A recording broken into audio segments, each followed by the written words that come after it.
मारू महला पहला। घर पहला चौपदे। मारू राग है। मारू राग के अंदर पावन शब्द धन गुरु नानक देव जी का उच्चारण किया गया। सुर ताल के पहले घर के अंदर गायन किया है। मारू राग के अंदर पावन शब्द धन गुरु नानक देव जी का सुर ताल के पहले घर के अंदर चौपदे। ये पावन शब्द ने जिहड़े ये चार चार पौड़ियां दे आउणगे। अगे धन गुरु महाराज जी महामंत्र का उच्चारण करते हैं जी।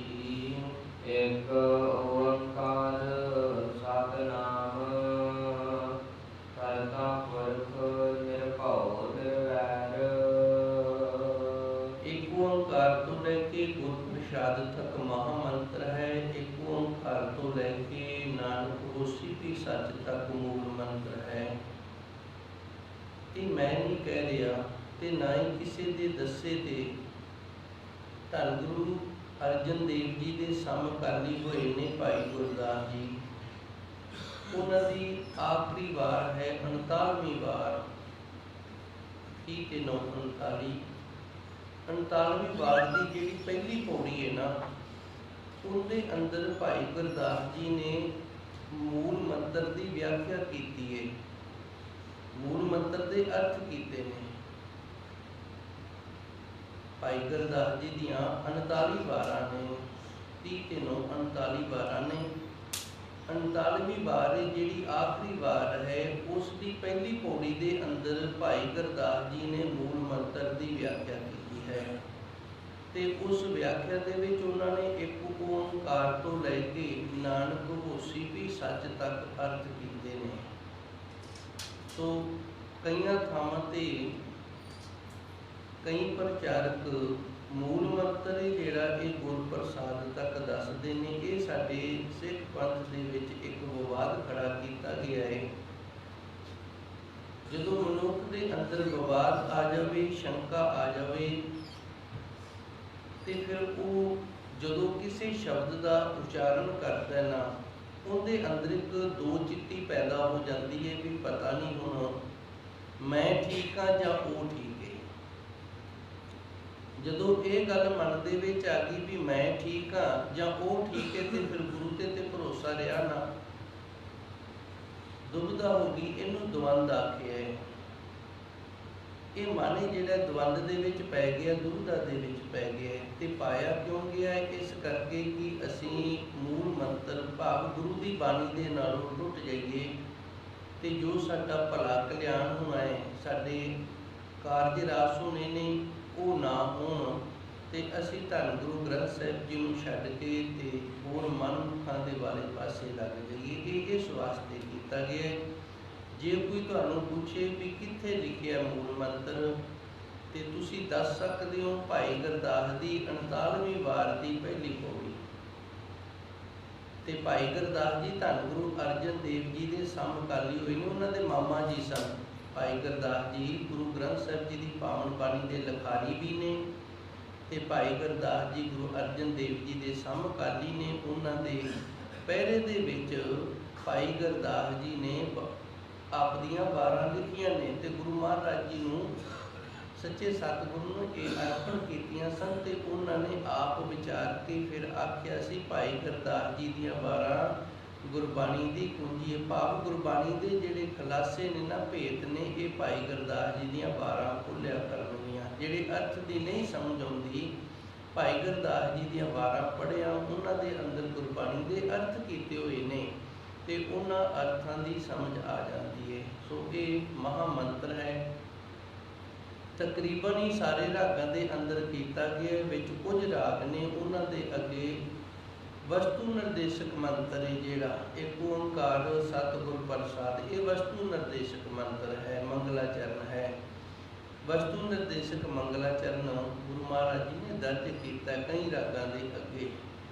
सो इत्थे धन गुरु महाराज जी ने महामंत्र उच्चारण किया है। एक ओंकार, एक अद्वितीय ब्रह्म है। ओंकार सर्व का प्रकाशक है, सत सत स्वरूप है। सस्सा ते तत्ता सत, इसका अर्थ होता है प्रकाश स्वरूप। वो अद्वितीय ब्रह्म जो है वो प्रकाश स्वरूप है, सदीवी है, सच है, नाश नहीं होएगा। नाम नामना वाला है, कर्ता आप करने वाला है। पुरख परिपूर्ण करता है, अधूरा करता नहीं, अर्ध करता नहीं, पूर्ण रूप दे विच करता है। निरभव, वो किसी तो डरता नहीं, परवाह नहीं किसी दी उसनूं। निर्वैर, उसका किसी दे नाल वैर भी नहीं, ना ही वो किसी नाल वैर करता है ते ना ही वो किसी तो डरता है। अकाल, जिहड़ा समा है, समय की पाबंदी नहीं उस ते लाई जा सकती। समा उस तो होया है, वो समय तो नहीं होया। जिवें असी समय तो होए हैं, समा होया, समय के अनुसार असी जन्म लिया, समय के अनुसार साडा बचपना गुजरिया, समय के नाल जवानी गुजर गई, तो समय के नाल ही हुण बुढ़ेपा जिहड़ा ये साडा गुजर रहा है। मूर्त स्वरूप वाला है, अजूनी, किसी भी जून दे विच नहीं आउंदा। सह भंग सुते प्रकाश है, गुर प्रसाद चेतन स्वरूप है, आनंद स्वरूप है। ते उसकी प्राप्ति है जिहड़ी वो गुरु की कृपा दे नाल ही होया करती है जी। श्लोक साजन तेरे चरण की होए रहा सद दूर। धन गुरु नानक देव जी दे ये पावन शब्द ने। ते शब्द तो पहला धन गुरु नानक देव जी ने श्लोक की रचना की है। साजन, साजन उस प्रभु परमात्मा अकाल पुरख वाहिगुरू नूं आखिया है। साजन तेरे चरण की होए रहा सद धूर। सद का अर्थ है सदीवी, ते धूर का अर्थ ये हुंदा है कि असी तेरे हुक्म दे विच ही रहना है, तेरे हुक्म तो बाहर नहीं जाना। साजन तेरे चरण की होए रहा सद धूर। हे अकाल पुरख वाहिगुरू, तेरे अगे अरदास से बेनती है, तू कृपा कर कि असी सदीवी तेरे चरणों की धूड़ बन के रहिए, भाव तेरे हुक्म दे विच रहिए। धूड़ का अर्थ ये नहीं कर लेना भी असी मिट्टी होके रहना है, गुरु महाराज जी के चरणों की मिट्टी होके रहना है। भाव भी साडा मन इन्ना जिहड़ा वो तेरे चरणों के नाल जुड़िया रहे, ते असी सदीवी तेरे हुक्म दे विच रहिए, तेरे भाणे दे विच रहिए, तेरे दास बन के रहिए, तेरे सेवक बन के रहिए, कदे भी साडे अंदर होमे ना आवे।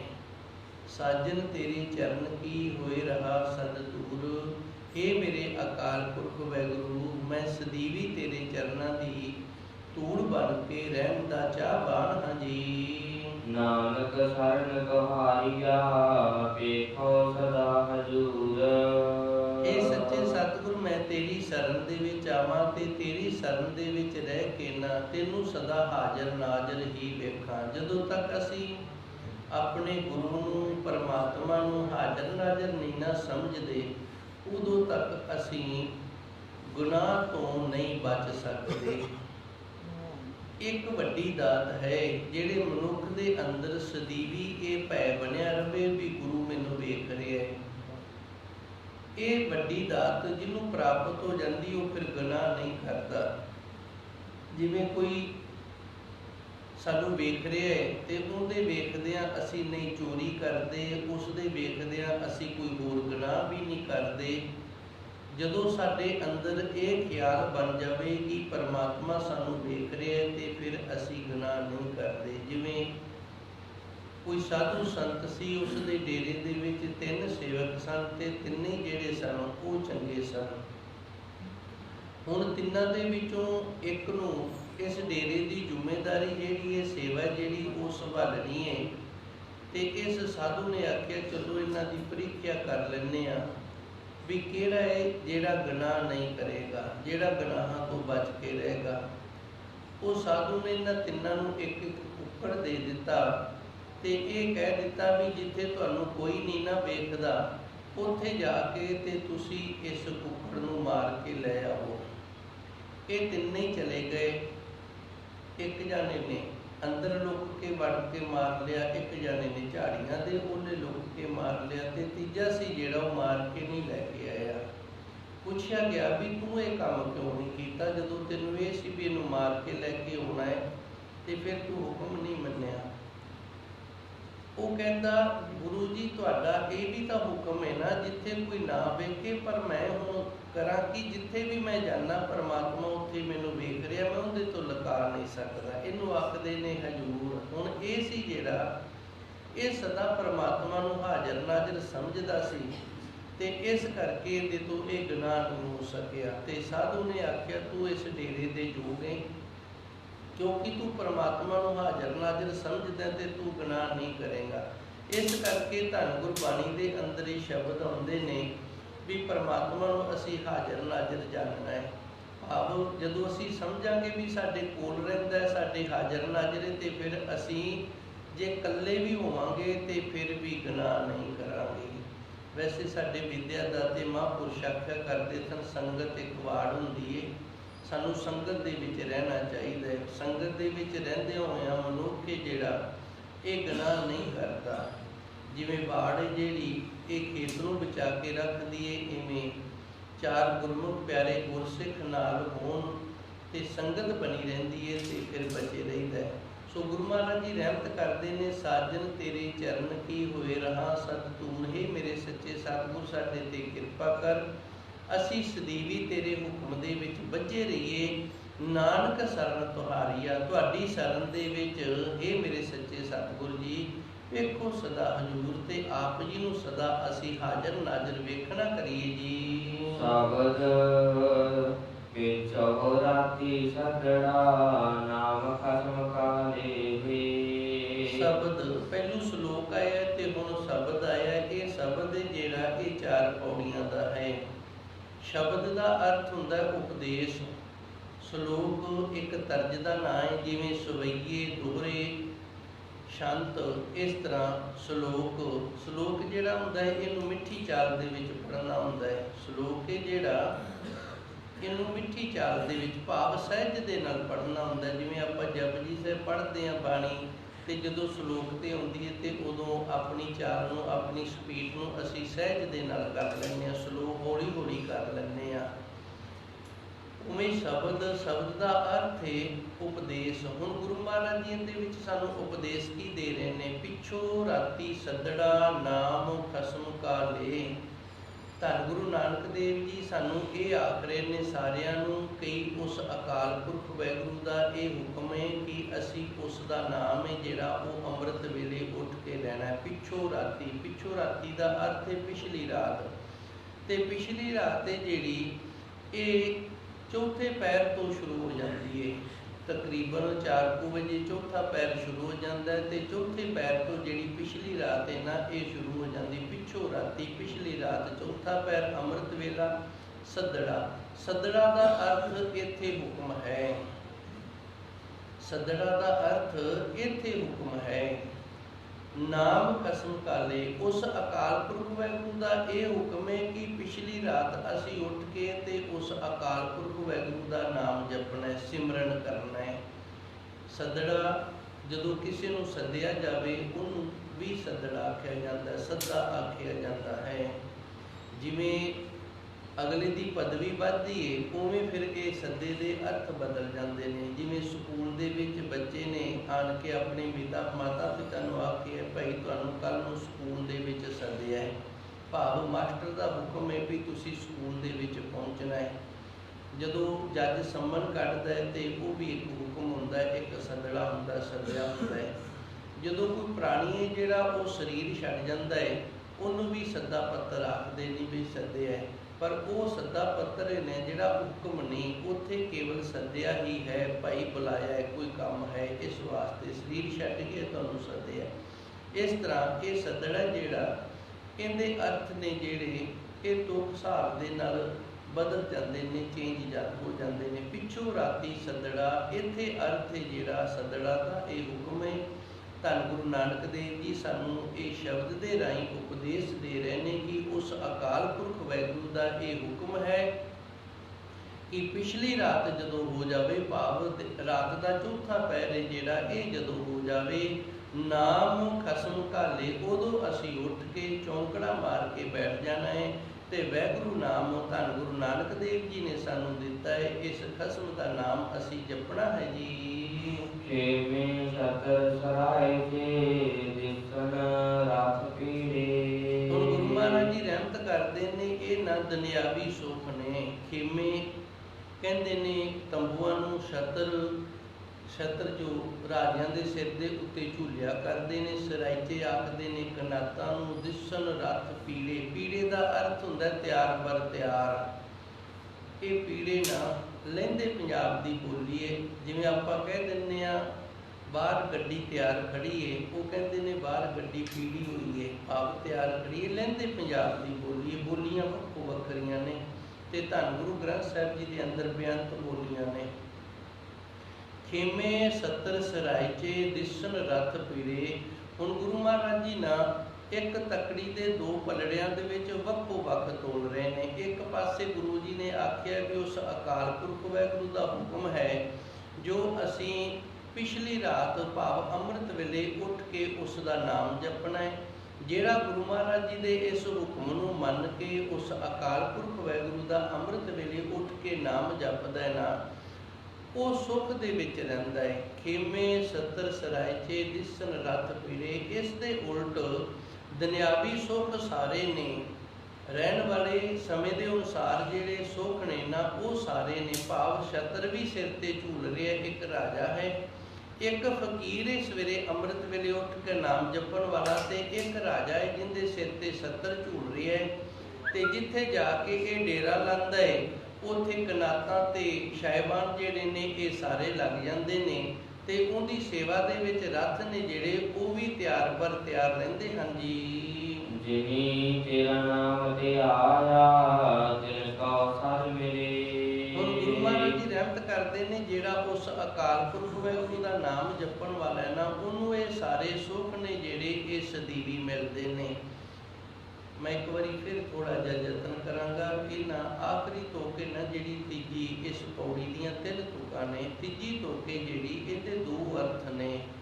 जिन्नी तेरा नाम ध्याया तिन को सद मिले। इहदा एक अर्थ ये कि जिहड़े उस अकाल पुरख वाहिगुरू दा अमृत वेले उठ के नाम जपदे ने ना, उन्हां दी सेवा दे विच ये दुनियावी सुख ने ना जिहड़े ये सदा बने रहिंदे ने। कनातां तंबू रथ भाव सवारियां जिहड़ियां ने ना ये सुख देण वाले साधन उन्हां नूं सदीवी मिलदे ने। जिन्नी तेरा नाम ते तिन को सद मिले। ते दूसरा इहदा अर्थ जिहड़ा वो ये भी बनदा है भी जिहड़े नाम जपण वाले फकीर ने अमृत वेले उठ के प्रभु परमात्मा का नाम जपते ने, सिमरन करते हैं, तो दूसरे जिहड़े सुख स्वाद दे विच सुते रहिंदे ने, पै रहिंदे ने, नाम नहीं जपते, उन्होंने रब नहीं मिलता। जिन्नी तेरा नाम ते है, जिन्हों ने अमृत वेले उठ के उस प्रभु परमात्मा का नाम जपया, तिन को सद मिले, उन्होंने सदीवी प्रभु परमात्मा मिल जाता है, उन्होंने रब मिल जाता है, तो दूजिया नरक मिल जाती है। ये दोवें अर्थ ने जिहड़े एक बारी मैं फिर दसांगा, तो आपने दोवें अर्थ ही समझ लेने ने। प्रभु परमात्मा का नाम अमृत वेले उठ के जपण वाले ने जिहड़े, उन्होंने संसारिक सुख ने जिहड़े वो सारे मिल जाते हैं। ये पहला अर्थ है। तो दूसरा अर्थ है जिहड़ा उस प्रभु परमात्मा का नाम जपण वाले ने जिहड़े, उन्होंने परमात्मा मिल जाता है, तिन को सद मिले, तो जिहड़ा उस प्रभु परमात्मा का नाम नहीं जपदा, उन्होंने फिर नरक मिलती है। वैसे प्रभु परमात्मा का नाम जपण वाले ने ना जिहड़े, परमात्मा जी उन्होंने अंदर की कोई ख्वाहिश हो जाए ना, तो परमात्मा उन्होंने समझा दिंदा भी ये तू नाम मंग। जिवें भगत नामदेव जी का असीं नाम सुनते हैं, धन गुरबाणी के अंदर इन्हां दा नाम दर्ज है, बाणी इन्हां दी दर्ज है। कहते ने ये वस्त्र साफ कर रहा सी दरिया के नहर के कंढे ते, जदों वस्त्र धो रहा सी ते मन दे विच ना फुरना आ गया, ख्याल आ गया भी जे किते मेरे कोल एक घोड़ी हुंदी ना, ते उस घोड़ी दे उत्ते मैं सारे वस्त्र जिहड़े सकाए ने ना लद के ते घरे बड़े सौखे लै जाने सी, हुण मैनूं भार चकना पएगा। ਤੇ ਪਰਮਾਤਮਾ ਨੇ ਨਾ ਉਦੋਂ ਹੀ ਇਹਨੂੰ ਗਿਆਨ ਦੇ ਦਿੱਤਾ, ਕਹਿ ਦਿੱਤਾ ਵੀ ਤੂੰ ਇੱਕ ਘੋੜੀ ਕੀ ਭਾਵੇਂ 10 ਘੋੜੀਆਂ ਲੈ ਲਾ ਤੇ ਇਹਦੇ ਵਿੱਚ ਮੈਂ ਤੈਨੂੰ ਦੱਸ ਦੇਣਾ ਵੀ ਗੁਨਾਹ ਕੀ ਹੈ। ਤਲੰਗ ਰਾਗ ਦੇ ਅੰਦਰ ਸ਼ਾਇਦ ਇਹ ਸ਼ਬਦ ਆਉਂਦਾ ਹੈ, ਹੱਲੇ ਯਾਰਾ ਹੱਲੇ, ਇਹ ਸ਼ਬਦ ਹੈ ਸ਼ਾਇਦ ਤਲੰਗ ਰਾਗ ਦੇ ਅੰਦਰ ਹੀ, ਜੇ ਮੈਂ ਨਹੀਂ ਭੁੱਲਿਆ ਤਾਂ। ਪਰਮਾਤਮਾ ਨੇ ਆਖਿਆ ਤੂੰ ਇੱਕ ਘੋੜੀ ਕੀ, ਤੈਨੂੰ ਜਿੰਨੀਆਂ ਘੋੜੀਆਂ ਚਾਹੀਦੀਆਂ ਨੇ ਮੈਂ ਇੱਥੇ ਮਾਇਆ ਦੇ ਨਾਲ ਹੁਣੇ ਤਿਆਰ ਕਰ ਦੇਣਾ, ਪਰ ਫਿਰ ਤੇਰੇ ਤੋਂ ਬੰਦਗੀ ਨਹੀਂ ਹੋਣੀ। ਬੰਦਗੀ ਕਿਉਂ ਨਹੀਂ ਹੋਣੀ? ਹੁਣ ਤਾਂ ਤੂੰ ਵਸਤਰ ਲੈ ਜਾਏਗਾ ਘਰੇ, ਲਿਜਾ ਕੇ ਸੁੱਕੇ ਨੇ ਰੱਖ ਦੇਗਾ ਤੇ ਚੌਂਕੜਾ ਮਾਰ ਕੇ ਸਿਮਰਨ ਕਰਨ ਲੱਗ ਜਾਏਗਾ। ਫਿਰ ਤੈਨੂੰ ਘਰੇ ਜਾ ਕੇ ਘੋੜੀ ਬੰਨਣੀ ਪਏਗੀ, ਕਿਸੇ ਦੇ ਖੇਤ ਜਾਣਾ ਪਏਗਾ, ਉੱਥੋਂ ਪੱਠੇ ਵੱਢ ਕੇ ਲੈ ਕੇ ਆਵੇਂਗਾ, ਫਿਰ ਉਹਨੂੰ ਪਾਏਗਾ, ਉਹਨੇ ਨੂੰ ਫਿਰ ਉਹਦਾ ਪਾਣੀ ਦਾ ਟਾਈਮ ਹੋ ਜਾਣਾ ਹੈ ਤੇ ਫਿਰ ਤੇਰਾ ਕੰਮ ਵੱਧ ਜਾਣਾ ਹੈ। ਵੇਖ ਲਾ, ਫਿਰ ਭਗਤ ਨਾਮਦੇਵ ਜੀ ਨੂੰ ਸੋਝੀ ਆ ਗਈ, ਗਿਆਨ ਆ ਗਿਆ ਵੀ ਬਾਬਾ ਜੀ ਗੱਲ ਤਾਂ ਤੁਹਾਡੀ ਠੀਕ ਹੈ, ਮੇਰੇ ਵਾਹਿਗੁਰੂ ਪਰਮਾਤਮਾ ਗੱਲ ਤਾਂ ਤੇਰੀ ਠੀਕ ਹੈ। ਸੋ ਧੰਨ ਗੁਰੂ ਮਹਾਰਾਜ ਜੀ ਸੱਚੇ ਸਤਿਗੁਰ ਆਪਣੇ ਗੁਰਸਿੱਖਾਂ ਨੂੰ ਇਹ ਗਿਆਨ ਦੀ ਦਾਤ ਬਖਸ਼ਿਸ਼ ਕਰ ਦਿੰਦੇ ਨੇ। ਜਿਵੇਂ ਭਗਤ ਕਬੀਰ ਜੀ ਨੂੰ ਕਿਸੇ ਨੇ ਆਖਿਆ ਚੱਲ ਕਾਬੇ ਚੱਲੀਏ, ਆਪਾਂ ਮੱਕੇ ਚੱਲੀਏ, ਤੇ ਭਗਤ ਕਬੀਰ ਜੀ ਜਦੋਂ ਤੁਰਨ ਲੱਗੇ ਤੇ ਪਰਮਾਤਮਾ ਨੇ ਆਵਾਜ਼ ਮਾਰਤੀ, ਤਿੰਨ ਕਿਨ ਫਰਮਾਈ ਗਾਏ, ਵੀ ਤੈਨੂੰ ਕਿਹਨੇ ਆਖਿਆ ਹੈ ਮੈਂ ਉੱਥੇ ਹਾਂ ਇੱਥੇ ਨਹੀਂ, ਮੈਂ ਇੱਥੇ ਹਾਂ ਤੂੰ ਜਾਣਾ ਨਹੀਂ, ਇੱਥੇ ਹੀ ਰਹਿਣਾ। ਇਹ ਨਹੀਂ ਸਨ ਗਏ ਫਿਰ। ਸੋ ਅਗਰ ਇਸ ਸਿਧਾਂਤ ਨੂੰ ਲਈਏ ਤੇ ਫਿਰ ਇਹਦਾ ਅਰਥ ਇਹ ਬਣਦਾ ਹੈ, ਪਿੱਛੋਂ ਰਾਤੀ ਸੱਦੜਾ ਨਾਮ ਖਸਮ ਕਾ ਲੇ, ਅੰਮ੍ਰਿਤ ਵੇਲੇ ਉੱਠ ਕੇ ਅਸੀਂ ਪ੍ਰਭੂ ਪਰਮਾਤਮਾ ਦਾ ਨਾਮ ਜਪਣਾ ਹੈ। ਖੇਮੇ ਸਤਰ ਸਰਾਇਚੇ ਦਿਸਣ ਰਾਤ ਪੀੜੇ, ਜਿਨ੍ਹਾਂ ਦੀਆਂ ਸਵਾਰੀਆਂ ਤਿਆਰ ਬਰ ਤਿਆਰ ਖੜੀਆਂ ਰਹਿੰਦੀਆਂ ਨੇ, ਤੰਬੂ ਕਨਾਤਾਂ ਨੇ, ਭਾਵ ਜਿਨ੍ਹਾਂ ਦਾ ਖਿਲਾਰ ਹੈ ਉਹਨਾਂ ਨੂੰ ਫਿਰ ਨਰਕ ਮਿਲਦੀ, ਉਹ ਨਾਮ ਨਹੀਂ ਜਪ ਸਕਦੇ। ਜਿੰਨੀ ਤੇਰਾ ਨਾਮ ਤੇ ਹੈ, ਜਿਨ੍ਹਾਂ ਨੇ ਤੇਰਾ ਨਾਮ ਜਪ ਲਿਆ, ਤਿੰਨ ਕੋ ਸੱਦ ਮਿਲੇ, ਉਹਨਾਂ ਨੂੰ ਤੂੰ ਆਪ ਆਣ ਕੇ ਮਿਲ ਜਾਣਾ ਹੈ। ਤੇ ਗੁਰਬਾਣੀ ਦੇ ਅੰਦਰ ਇੱਕ ਹੋਰ ਵੀ ਸਿਧਾਂਤ ਤੇ ਦ੍ਰਿਸ਼ਟਾਂਤ ਤੇ ਮੈਂ ਆਪ ਜੀ ਦੇ ਅੱਗੇ ਪੇਸ਼ ਕਰਾਂ। ਧੰਨ ਗੁਰੂ ਮਹਾਰਾਜ ਜੀ ਦਾ ਪਾਵਨ ਸ਼ਬਦ ਹੈ, ਜਿੰਨੀ ਚੱਲਣ ਜਾਣਿਆ ਸੇ ਕਿਉ ਕਰੇ ਵਿਸਥਾਰ। ਜਿੰਨੀ ਚੱਲਣ ਜਾਣਿਆ, ਜਿਨ੍ਹਾਂ ਨੇ ਇਹ ਜਾਣ ਲਿਆ ਨਾ ਵੀ ਜਿਹੜੀ ਬੰਦਗੀ ਕਰਨੀ ਹੈ, ਉਹ ਬੰਦਗੀ ਹੈ ਜਿਹੜੀ ਉਹ ਖਲਾਰਾ ਪਾ ਕੇ ਨਹੀਂ ਹੁੰਦੀ। ਜੇ ਕੰਮ ਦਾ ਖਲਾਰਾ ਪਾ ਲਵਾਂਗੇ ਤੇ ਫਿਰ ਬੰਦਗੀ ਨਹੀਂ। ਸੇ ਕਿਉਂ ਕਰੇ ਵਿਥਾਰ, ਉਹ ਫਿਰ ਖਲਾਰਾ ਨਹੀਂ ਪਾਇਆ ਕਰਦੇ, ਕੰਮ ਵਧਾਇਆ ਨਹੀਂ ਕਰਦੇ। ਥੋੜਾ ਕੁ ਕੰਮ ਉਤਨਾ ਕੁ ਜਿਤਨੇ ਦੇ ਨਾਲ ਰੋਜੀ ਰੋਟੀ ਚੱਲਦੀ ਰਹੇ, ਉਤਨਾ ਕੁ ਕੰਮ ਕਰਕੇ ਤੇ ਬੰਦਗੀ ਵਾਲੇ ਪਾਸੇ ਜ਼ਿਆਦਾ ਸਮਾਂ ਲਾਉਂਦੇ ਨੇ। ਜਿੰਨੀ ਚੱਲਣ ਜਾਣਿਆ ਸੇ ਕਿਉ ਕਰੇ ਵਿਥਾਰ, ਉਸ ਸਿਧਾਂਤ ਦੇ ਨਾਲ ਇਹਦਾ ਅਰਥ ਇਹ ਬਣਦਾ ਹੈ ਵੀ ਜਿਨ੍ਹਾਂ ਨੇ ਅੰਮ੍ਰਿਤ ਵੇਲੇ ਉੱਠ ਕੇ ਨਾਮ ਜਪ ਲਿਆ ਹੈ, ਸਿਮਰਨ ਕਰ ਲਿਆ ਹੈ, ਸੱਚੇ ਸਤਿਗੁਰ ਕਿਰਪਾ ਕਰਦੇ ਨੇ, ਉਹਨਾਂ ਨੂੰ ਆਪ ਆਣ ਕੇ ਦਰਸ਼ਨ ਦਿੰਦੇ ਨੇ। ਤੇ ਜਿਹੜੇ ਦੁਨਿਆਵੀ ਸੁੱਖ ਸਵਾਦ ਦੇ ਵਿੱਚ ਪੈ ਕੇ ਬੜੇ ਖਿਲਾਰੇ ਕਰ ਲਏ ਨੇ, ਸਿਰ ਤੇ ਛਤਰ ਝੂਮਦੇ ਨੇ, ਖੇਮੇ ਛਤਰ ਸਰਾਇਚੇ, ਇਹ ਸਾਰੇ ਸੰਸਾਰਿਕ ਸੁੱਖ ਜਿਨ੍ਹਾਂ ਨੂੰ ਦਿਸਦੇ ਨੇ, ਜਿਨ੍ਹਾਂ ਦੇ ਪਾਸ ਹਨ, ਉਹਨਾਂ ਨੂੰ ਰੱਬ ਨਹੀਂ ਮਿਲਿਆ ਕਰਦਾ ਹੈ ਜੀ। ਬਾਬਾ ਮੈਂ ਕਰਮਹੀਨ ਕੁੜਿਆਰ। ਬਾਬਾ, ਇੱਥੇ ਬਾਬਾ ਸ਼ਬਦ ਹੈ ਜਿਹੜਾ ਉਸ ਪਰਮਾਤਮਾ ਵਾਸਤੇ ਵਰਤਿਆ, ਕਿਉਂਕਿ ਇਹ ਸਾਰੀਆਂ ਗੱਲਾਂ ਧੰਨ ਗੁਰੂ ਨਾਨਕ ਦੇਵ ਜੀ ਉਸ ਅਕਾਲ ਪੁਰਖ ਵਾਹਿਗੁਰੂ ਦੇ ਨਾਲ ਕਰ ਰਹੇ ਨੇ ਤੇ ਸੰਗਤਾਂ ਨੂੰ ਗਿਆਨ ਦੀ ਦਾਤ ਬਖਸ਼ਿਸ਼ ਕਰਦੇ ਨੇ। ਬਾਬਾ ਮੈਂ ਕਰਮਹੀਨ ਕੁੜਿਆਰ, ਇਹ ਮੇਰੇ ਸੱਚੇ ਸਤਿਗੁਰੂ ਜੀ ਜੋ ਆਪ ਜੀ ਨੇ ਦੱਸਿਆ ਨਾ ਅੰਮ੍ਰਿਤ ਵੇਲੇ ਉੱਠ ਕੇ ਨਾਮ ਜਪਣ ਵਾਲਾ, ਇਹ ਇਸ ਕਰਮ ਦੇ ਵੱਲੋਂ ਮੈਂ ਅਜੇ ਪੂਰਾ ਨਹੀਂ ਆ ਸਕਿਆ ਕੁੜਿਆਰ। ਇਸ ਕਰਕੇ ਮੈਂ ਝੂਠਿਆਂ ਦੀ ਗਿਣਤੀ ਦੇ ਵਿੱਚ ਹਾਂ, ਕਿਉਂਕਿ ਜਦੋਂ ਅਸੀਂ ਆਏ ਸਾਂ ਨਾ ਇਸ ਦੁਨੀਆ ਦੇ ਅੰਦਰ, ਉਸ ਪਰਮਾਤਮਾ ਦੇ ਨਾਲ ਇੱਕ ਵਾਅਦਾ ਕੀਤਾ ਸੀ। ਗੁਰੂ ਨਾਨਕ ਦੇਵ ਜੀ ਦੀ ਪਾਵਨ ਬਾਣੀ ਦੇ ਅੰਦਰ ਦਰਜੇ ਚੇਤਾ ਈ ਤਾ ਚੇਤ, ਤੈਨੂੰ ਚੇਤਾ ਹੈ?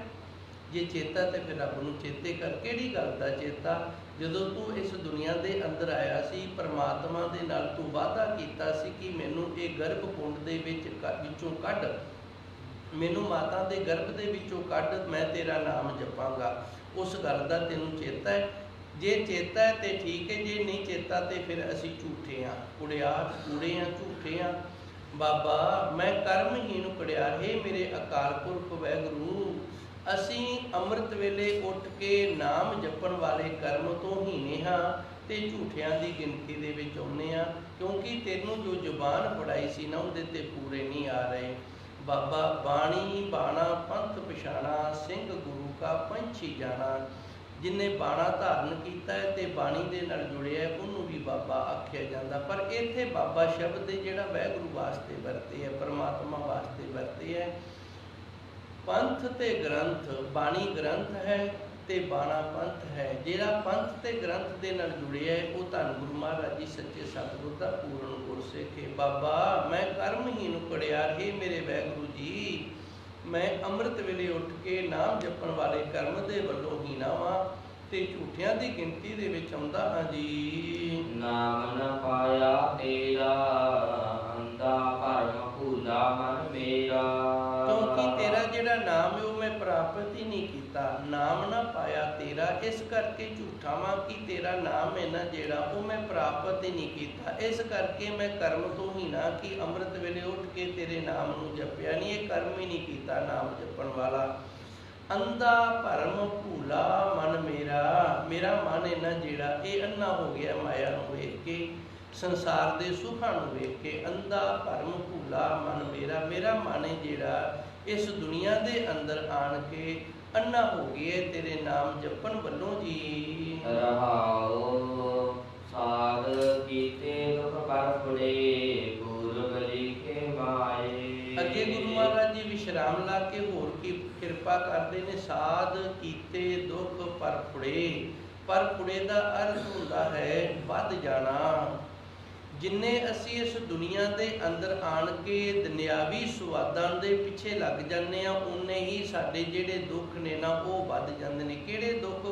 ਪੂਰਬ ਲਿਖੇ ਮਾਏ ਹੇ ਲਕਾਈ, ਜਿਹੜੇ ਸਾਡੇ ਪਿਛਲੇ ਕਰਮਾਂ ਦੇ ਦੁੱਖ ਲਿਖੇ ਨੇ ਨਾ ਉਹ ਉਦੋਂ ਵੱਧ ਜਾਂਦੇ ਨੇ ਜਦੋਂ ਅਸੀਂ ਰੱਬ ਦੇ ਨਾਮ ਨੂੰ ਛੱਡ ਕੇ ਤੇ ਦੁਨੀਆ ਦੇ ਸਵਾਦਾਂ ਦੇ ਵਿੱਚ ਲੱਗ ਜਾਂਦੇ ਹਾਂ ਜੀ। ਸੁਖ ਥੋੜੇ ਦੁਖ ਅਕਲੇ, ਦੁਖੇ ਦੁਖ ਵਿਹਾਏ। ਤੇ ਫਿਰ ਸਾਡੇ ਕੋਲ ਸੁੱਖ ਥੋੜੇ ਰਹਿ ਜਾਂਦੇ ਨੇ, ਦੁੱਖ ਜ਼ਿਆਦਾ ਹੋ ਜਾਂਦੇ ਨੇ। ਅਗਲੇ ਦਾ ਅਰਥ ਵੀ ਜ਼ਿਆਦਾ ਹੁੰਦਾ ਹੈ। ਸੁੱਖ ਥੋੜੇ ਦੁੱਖ ਅਗਲੇ। ਹੁਣ ਸਾਡੇ ਜਿਹੜੇ ਦੁੱਖ ਨੇ ਨਾ ਉਹ ਜ਼ਿਆਦਾ ਵੱਧ ਜਾਂਦੇ ਨੇ।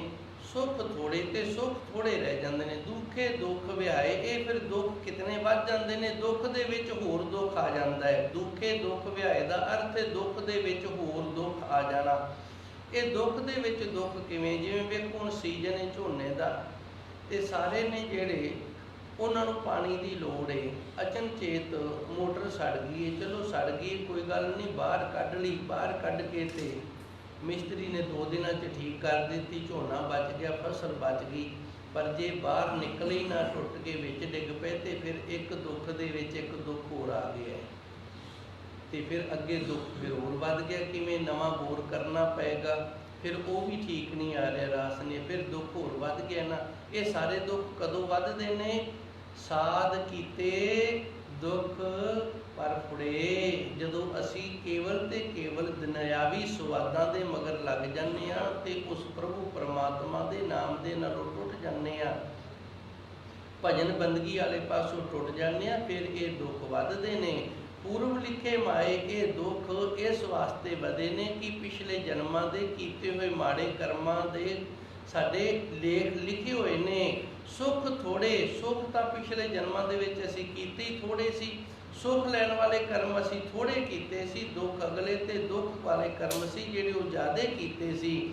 ਦੁੱਖੇ ਦੁੱਖ ਵਿਆਏ, ਇਸੇ ਕਰਕੇ ਫਿਰ ਦੁੱਖ ਦੇ ਵਿੱਚ ਹੋਰ ਦੁੱਖ ਆਣ ਕੇ ਤੇ ਸਾਡੀ ਉਮਰ ਜਿਹੜੀ ਗੁਜ਼ਰ ਰਹੀ ਹੈ ਜੀ। ਵਿਛੜਿਆ ਕਾ ਕਿਆ ਵਿਛੜੈ, ਮਿਲਿਆ ਕਾ ਕਿਆ ਮੇਲ। ਹੁਣ ਤੀਜੀ ਪੌੜੀ ਦੇ ਅੰਦਰ ਧੰਨ ਗੁਰੂ ਮਹਾਰਾਜ ਜੀ ਰਹਿਮਤ ਕਰਦੇ ਨੇ, ਜਿਹੜਾ ਰੱਬ ਦੇ ਨਾਲੋਂ ਟੁੱਟਿਆ ਨਾ ਉਹਦਾ ਟੁੱਟਣਾ ਕੋਈ ਟੁੱਟਣਾ ਨਹੀਂ। ਭਾਵ ਜਿਹੜਾ ਰੱਬ ਦੇ ਨਾਲੋਂ ਟੁੱਟਿਆ ਹੈ ਤੇ ਉਹ ਪਹਿਲੋਂ ਹੀ ਟੁੱਟਿਆ ਹੈ, ਉਹਦਾ ਟੁੱਟਣਾ ਜਿਹੜਾ ਉਹ ਟੁੱਟਣਾ ਨਹੀਂ। ਮਿਲਿਆ ਕਾ ਕਿਆ ਮੇਲ, ਤੇ ਜਿਹੜਾ ਪਰਮਾਤਮਾ ਦੇ ਨਾਲ ਮਿਲਿਆ ਹੋਇਆ ਨਾ ਉਹ ਮਿਲਿਆ ਹੀ ਹੋਇਆ, ਉਹਨੂੰ ਮਿਲਿਆ ਹੋਇਆ ਜਿਹੜਾ ਹੈ ਨਾ ਉਹ ਨਹੀਂ ਆਖਿਆ ਜਾ ਸਕਦਾ। ਵਾਹਿਗੁਰੂ ਜੀ ਮੈਂ ਥੋੜਾ ਜਿਹਾ ਹੋਰ ਸਮਝਾਉਣ ਦਾ ਯਤਨ ਕਰਾਂਗਾ। ਵਿਛੜਿਆ ਕਾ ਕਿਆ ਵਿਛੜੇ, ਮਿਲਿਆ ਕਾ ਕਿਆ ਮੇਲ। ਜਿਹੜਾ ਰੱਬ ਦੇ ਨਾਲੋਂ ਵਿਛੜਿਆ ਹੋਇਆ ਹੈ ਉਹਨੂੰ ਵਿਛੋੜੇ ਦਾ ਦੁੱਖ ਹੈ ਹੀ ਨਹੀਂ, ਤੇ ਜਿਹੜਾ ਪਰਮਾਤਮਾ ਦੇ ਨਾਲ ਮਿਲਿਆ ਹੋਇਆ ਨਾ ਉਸ ਵਾਹਿਗੁਰੂ ਦੇ ਨਾਲ ਮਿਲਿਆ ਹੋਇਆ ਹੈ ਉਹਦੇ ਨਾਲ ਇੱਕ ਮਿਕ ਹੋ ਗਿਆ ਹੈ ਤੇ ਉਹਨੂੰ ਫਿਰ ਜਿਹੜੇ ਸੰਸਾਰ ਦੇ ਜਿਹੜੇ ਇਹ ਵਕਾਰ ਬੁਰਾਈਆਂ ਨੇ ਨਾ ਇਹਨਾਂ ਦਾ ਵੀ ਕੋਈ ਦੁੱਖ ਨਹੀਂ ਲੱਗਦਾ। ਵਿਛੜਿਆ ਕਾ ਕਿਆ ਵਿਛੜੇ, ਜਿਹੜੇ ਰੱਬ ਦੇ ਨਾਲ ਵਿਛੜੇ ਹੋਏ ਨੇ ਉਹਨਾਂ ਨੂੰ ਵਿਛੜਨ ਦਾ ਦੁੱਖ ਨਹੀਂ ਲੱਗਦਾ, ਕਿਉਂਕਿ ਉਹ ਵਿਛੜੇ ਹੀ ਨੇ ਪਹਿਲੋਂ ਹੀ, ਉਹ ਦੁੱਖ ਤਾਂ ਪਹਿਲੋਂ ਹੀ ਭੋਗੀ ਜਾਂਦੇ ਨੇ। ਮਿਲਿਆ ਕਾ ਕਿਆ ਮੇਲ, ਤੇ ਜਿਹੜੇ ਪਰਮਾਤਮਾ ਦੇ ਨਾਲ ਪਹਿਲੋਂ ਮਿਲੇ ਹੋਏ ਨੇ, ਉਹ ਮਿਲਿਆ ਹੋਇਆਂ ਦਾ ਜਿਹੜਾ ਉਹਨਾਂ ਨੂੰ ਆਨੰਦ ਸੁਖ ਆ ਰਿਹਾ ਨਾ, ਉਹ ਪਹਿਲੋਂ ਹੀ ਆ ਰਿਹਾ ਹੈ ਜੀ। ਸਾਹਿਬ ਸੋ ਸਾਲਾਹੀਐ ਜਿਨ ਕਰ ਦੇਖਿਆ ਖੇਲ। ਤੇ ਅਸੀਂ ਨਾ ਤਾਂ ਵਿਛੜੇ ਹੋਇਆਂ ਦੀ ਤੇ ਨਾ ਮਿਲਿਆ ਹੋਇਆਂ ਦੀ, ਜਿਹੜੇ ਮਿਲੇ ਹੋਏ ਨੇ ਤੇ ਵਿਛੜੇ ਹੋਏ ਨੇ, ਇਸ ਚੱਕਰ ਦੇ ਵਿੱਚ ਨਹੀਂ ਪੈਣਾ ਵੀ ਇਹ ਵਿਛੜਿਆ ਤੇ ਇਹ ਮਿਲਿਆ ਹੈ। ਇਹ ਚੱਕਰ ਚੋਂ ਬਾਹਰ ਨਿਕਲਣਾ ਹੈ। ਭਾਵ ਨਹੀਂ ਕਿਸੇ ਦੀ ਨਿੰਦਿਆ ਕਰਨੀ, ਨਹੀਂ ਕਿਸੇ ਦੀ ਵਡਿਆਈ ਕਰਨੀ। ਕਰਨਾ ਕੀ ਹੈ? ਸਹਿਬ ਸੋ ਸਲਾਈ, ਅਸੀਂ ਰੱਬ ਦੀ ਵਡਿਆਈ ਕਰਨੀ ਹੈ। ਜਿਨ ਕਰ ਦੇਖਿਆ ਖੇਲ, ਜਿਸ ਪਰਮਾਤਮਾ ਨੇ ਨਾ ਆਪ ਹੀ ਇਹ ਖੇਲ ਕਰਕੇ ਤੇ ਆਪ ਹੀ ਵੇਖਣਾ ਕੀਤਾ ਹੈ ਜੀ। ਸੰਜੋਗੀ ਮੇਲਾ ਬੜਾ ਇਨ ਤਨ ਕੀਤੇ ਭੋਗ। ਹੁਣ ਧੰਨ ਗੁਰੂ ਮਹਾਰਾਜ ਜੀ ਰਹਿਮਤ ਕਰਦੇ ਨੇ, ਸੰਸਾਰ ਦੇ ਜਿਹੜੇ ਸੁੱਖ ਨੇ ਨਾ, ਇਹ ਸਾਨੂੰ ਸੰਜੋਗ ਦੇ ਨਾਲ ਮਿਲਦੇ ਨੇ। ਇਹਨਾਂ ਦੇ ਨਾਲ ਸਾਡਾ ਸੰਜੋਗ ਬਣਿਆ ਹੈ। ਇਹਨਾਂ ਦੇ ਸੰਜੋਗ ਕਰਕੇ ਤੇ ਫਿਰ ਅਸੀਂ ਇਹ ਸਰੀਰ ਦੇ ਨਾਲ ਇਹਨਾਂ ਨੂੰ ਭੋਗਦੇ ਹਾਂ। ਸੰਜੋਗੀ ਮਿਲਾਵੜਾ, ਸੰਜੋਗ ਦੇ ਨਾਲ ਮਿਲਣਾ ਹੁੰਦਾ ਹੈ। ਇਨ ਤਨ ਕੀਤੇ ਭੋਗ, ਤੇ ਇਹ ਸੰਜੋਗ ਦੇ ਨਾਲ ਮਿਲੇ ਹੋਏ ਜਿਹੜੇ ਸੰਸਾਰਿਕ ਸੁੱਖ ਨੇ, ਇਹਨਾਂ ਨੂੰ ਇਸ ਸਰੀਰ ਦੇ ਨਾਲ ਅਸੀਂ ਭੋਗਦੇ ਹਾਂ ਜੀ। ਵੇ ਜੋਗੀ ਮਿਲ ਵਿਛੜੇ ਨਾਨਕ ਵੀ ਸੰਜੋਗ। ਧੰਨ ਗੁਰੂ ਜੀ ਰਹਿਮਤ ਕਰਦੇ ਨੇ, ਵਿਜੋਗੀ ਮਿਲ ਵਿਛੜੇ। ਤੇ ਜਦੋਂ ਵਿਜੋਗ ਹੁੰਦਾ ਹੈ, ਉਦੋਂ ਜਿਹੜੇ ਪਦਾਰਥ ਸਾਨੂੰ ਮਿਲਦੇ ਨੇ ਉਹ ਸਾਰੇ ਵਿਛੜ ਜਾਂਦੇ ਨੇ, ਕਿਉਂਕਿ ਸੰਸਾਰ ਦੀ ਰਚਨਾ ਹੈ ਸੰਜੋਗ ਵਿਜੋਗ ਦੋਏ ਕਾਰ ਚਲਾਵੇ। ਦੋ ਹੀ ਕੰਮ ਇਸ ਦੁਨੀਆ ਦੇ ਅੰਦਰ ਹੋ ਰਹੇ ਨੇ। ਕੁਝ ਸਾਨੂੰ ਮਿਲ ਰਿਹਾ ਹੈ ਤੇ ਕੁਝ ਸਾਡੇ ਤੋਂ ਵਿਛੜ ਰਿਹਾ ਹੈ। ਤੀਜੇ ਕੰਮ ਹੀ ਨਹੀਂ ਹੋ ਰਿਹਾ। ਕੋਈ ਪਰਿਵਾਰ ਦੇ ਵਿੱਚ ਕੋਈ ਨਵਾਂ ਜੀ ਆ ਗਿਆ ਹੈ ਤੇ ਕੋਈ ਪੁਰਾਣਾ ਸੀ ਉਹ ਚਲਾ ਗਿਆ ਹੈ। ਇਸ ਤਰ੍ਹਾਂ ਸੰਜੋਗ ਵਿਜੋਗ ਦੋਏ ਕਾਰ ਚਲਾਵੇ, ਲੇਖੇ ਆਵੇ ਭਾਗ। ਜਿਹੜਾ ਸਾਡੇ ਲੇਖੇ ਦੇ ਵਿੱਚ ਲਿਖਿਆ, ਭਾਗਾਂ ਦੇ ਵਿੱਚ ਲਿਖਿਆ, ਕਰਮਾਂ ਦੇ ਵਿੱਚ ਲਿਖਿਆ, ਉਹ ਸਾਨੂੰ ਆਣ ਕੇ ਮਿਲ ਜਾਂਦਾ, ਸੰਜੋਗ ਬਣ ਜਾਂਦਾ ਹੈ। ਜਿਹਨੂੰ ਅਸੀਂ ਕੀਤੇ ਹੋਏ ਸੰਜੋਗ ਦੇ ਨਾਲ ਭੋਗ ਲੈਂਦੇ ਹਾਂ, ਉਹ ਜਦੋਂ ਟੁੱਟ ਜਾਂਦਾ ਹੈ, ਵਿਛੜ ਜਾਂਦਾ ਹੈ, ਉਹ ਵਿਜੋਗ ਬਣ ਜਾਂਦਾ ਹੈ। ਇਸੇ ਤਰ੍ਹਾਂ ਸੰਜੋਗੀ ਮਿਲਾਵੜਾ ਇਨ ਤਨ ਕੀਤੇ ਭੋਗ। ਸੰਜੋਗ ਦੇ ਨਾਲ ਪਦਾਰਥਾਂ ਦਾ ਸਾਨੂੰ ਮਿਲਣਾ ਹੈ। ਸਮਾਜ ਦੇ ਵਿੱਚ ਇੱਕ ਦੂਜੇ ਦੇ ਨਾਲ ਸਾਡਾ ਸੰਜੋਗ ਦੇ ਨਾਲ ਮਿਲਣਾ ਹੈ। ਇਹ ਸੰਜੋਗ ਦੇ ਨਾਲ ਮਿਲ ਕੇ ਤੇ ਅਸੀਂ ਫਿਰ ਇਸ ਸਰੀਰ ਦੇ ਨਾਲ ਇਹਨੂੰ ਭੋਗਦੇ ਹਾਂ। ਵਿਯੋਗੀ ਮਿਲ ਵਿਛੜੇ, ਤੇ ਜਦੋਂ ਕਿਸੇ ਚੀਜ਼ ਦਾ ਵਿਯੋਗ ਲਿਖਿਆ ਆ ਜਾਂਦਾ ਹੈ, ਉਹ ਵਿਛੜ ਜਾਂਦਾ ਹੈ। ਨਾਨਕ ਵੀ ਸੰਜੋਗ। ਤੇ ਫਿਰ ਗੁਰੂ ਨਾਨਕ ਦੇਵ ਜੀ ਆਖਦੇ ਨੇ, ਫਿਰ ਹੋਰ ਦਾ ਸੰਜੋਗ ਬਣ ਜਾਂਦਾ ਤੇ ਉਹ ਸਾਨੂੰ ਮਿਲ ਜਾਂਦਾ। ਜਿਵੇਂ ਕਿਸੇ ਦਾ ਕੋਈ ਨੁਕਸਾਨ ਹੋ ਜੇ ਨਾ, ਤੇ ਅਸੀਂ ਕਹਿ ਦਿੰਦੇ ਆ ਚੱਲ ਕੋਈ ਨਹੀਂ, ਜਿਹੜੇ ਪਰਮਾਤਮਾ ਨੇ ਲਿਆ ਨਾ ਆਪੇ ਹੋਰ ਦੇਵੇਗਾ। ਨਾਨਕ ਵੀ ਸੰਜੋਗ, ਉਹਦੇ ਸੰਜੋਗ ਨੇ ਜਿਹੜੇ ਹੁਣ ਕਿਤੇ ਹੋਰ ਬਣੇ ਨੇ, ਉਹ ਬਣੇ ਹੋਏ ਸੰਜੋਗਾਂ ਦੇ ਕਾਰਨ ਉਹਨੂੰ ਕਿਤੋਂ ਹੋਰ ਪਦਾਰਥ ਮਿਲ ਜਾਵੇਗਾ। ਪਰ ਜਿਹੜਾ ਪਹਿਲੋਂ ਮਿਲਿਆ ਸੀ ਉਹ ਵਿਛੜ ਗਿਆ ਹੈ। ਵਿਯੋਗੀ ਮਿਲ ਵਿਛੜੇ, ਜਿਹੜੇ ਮਿਲੇ ਸੀ ਉਹ ਵਿਯੋਗ ਕਰਕੇ ਵਿਛੜ ਗਏ ਨੇ। ਨਾਨਕ ਵੀ ਸੰਜੋਗ, ਤੇ ਅੱਗੇ ਜ਼ਿੰਦਗੀ ਜਿਉਣ ਵਾਸਤੇ ਨਵੇਂ ਸੰਜੋਗ ਜਿਹੜੇ ਬਣੇ ਨੇ ਉਹ ਮਿਲ ਜਾਣੇ ਨੇ। ਇਸ ਦੇ ਨਾਲ ਹੀ ਇਹ ਪਾਵਨ ਸ਼ਬਦ ਦਾ ਸੰਪੂਰਨਤਾ ਹੀ ਹੋਈ ਏ। ਧੰਨ ਗੁਰੂ ਨਾਨਕ ਦੇਵ ਜੀ ਸੱਚੇ ਸਤਿਗੁਰ ਦਾ ਕੋਟਨ ਧੰਨਵਾਦ, ਜਿਨ੍ਹਾਂ ਨੇ ਸਾਨੂੰ ਗਿਆਨ ਦੀ ਦਾਤ ਬਖਸ਼ਿਸ਼ ਕੀਤੀ ਏ। ਪਿੱਛੋਂ ਰਾਤੀ ਸੱਦੜਾ ਨਾਮ ਖਸਮ ਕਾ ਲੇ, ਗੁਰੂ ਮਹਾਰਾਜ ਜੀ ਦਾ ਹੁਕਮ ਏ। ਪਿਛਲੀ ਰਾਤ ਅਸੀਂ ਉੱਠਣਾ ਹੈ, ਭਾਵ ਅੰਮ੍ਰਿਤ ਵੇਲੇ ਉੱਠਣਾ ਹੈ। ਅੰਮ੍ਰਿਤ ਵੇਲੇ ਉੱਠ ਕੇ ਉਸ ਅਕਾਲ ਪੁਰਖ ਵਾਹਿਗੁਰੂ ਦਾ ਨਾਮ ਹੈ ਜਿਹੜਾ ਇਹ ਜ਼ਰੂਰ ਜਪਣਾ ਹੈ। ਖੇਮੇ ਸਤਰ ਸਰਾਇਚੇ ਦਿਸਣ ਰਤ ਪੀੜੇ, ਇਹ ਸੰਸਾਰਿਕ ਸੁੱਖ ਨੇ, ਇਹਨਾਂ ਦੇ ਪਿੱਛੇ ਲੱਗ ਕੇ ਅਸੀਂ ਅੰਮ੍ਰਿਤ ਵੇਲਾ ਜਿਹੜਾ ਇਹਨੂੰ ਨਹੀਂ ਖਿਜਾਉਣਾ। ਜਿੰਨੀ ਤੇਰਾ ਨਾਮ ਤੇ ਆਇਆ ਤੈਨੂੰ ਕੋ ਸੱਦ ਮਿਲੇ। ਜਿਨ੍ਹਾਂ ਨੇ ਉਸ ਅਕਾਲ ਪੁਰਖ ਵਾਹਿਗੁਰੂ ਦਾ ਨਾਮ ਜਪਿਆ, ਸਿਮਰਨ ਕਰ ਕੀਤਾ ਹੈ, ਉਹਨਾਂ ਨੂੰ ਪ੍ਰਭੂ ਪਰਮਾਤਮਾ ਦੀ ਪ੍ਰਾਪਤੀ ਹੋ ਜਾਂਦੀ ਹੈ। ਦੇਹੋ ਸੱਜਣ ਆਸੀਸੜੀਆ, ਜੋ ਹੋਵੇ ਸਹਿਬ ਸਿਉ ਮੇਲ। ਸੰਜੋਗੀ